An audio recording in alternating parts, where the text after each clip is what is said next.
এই যে রাস্তাঘাট, আমি এখান পর্যন্ত আসলাম, ভাঙ্গা, কোনো ভালো রাস্তা নাই। এখান থেকে একজন সুস্থ লোক যদি মাইজ দিয়ে যায়, সে অসুস্থ হয়ে যাবে। এই রাস্তার জন্য কি বরাদ্দ ছিল না? কোথায় গেল বরাদ্দ? এই যে ৬-৭ কিলোমিটার পর্যন্ত কোনো স্কুল নাই। এই এলাকার লোকদের কি পড়ালেখা করা, শিক্ষার কোনো প্রয়োজন ছিল না?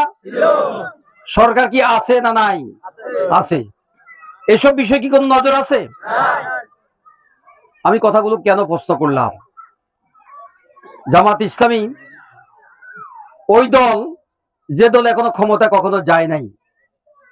স্কুল তৈরি করেছে, কলেজ তৈরি করেছে, ইউনিভার্সিটি তৈরি করেছে, বিশ্ববিদ্যালয় তৈরি করেছে, মেডিকেল কলেজ তৈরি করেছে, ইঞ্জিনিয়ারিং কলেজ তৈরি করেছে, মাদ্রাসা তৈরি করছে, আলিয়া মাদ্রাসা তৈরি করছে, ব্যাংক, বিমা, হাসপাতাল তৈরি করছে। কথা কি ঠিক? আমাদেরকে কি শান্তিতে থাকতে দিছিল? আমরা কি আলোতে ছিলাম?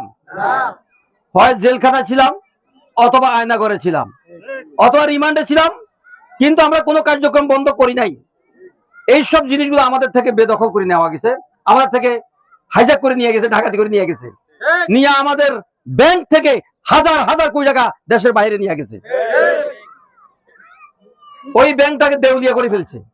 আলহামদুলিল্লাহ 1 বছরের ব্যবধানে আমরা আমাদের ব্যাংকে আবার জায়গায় নিয়ে আসতে পারছি।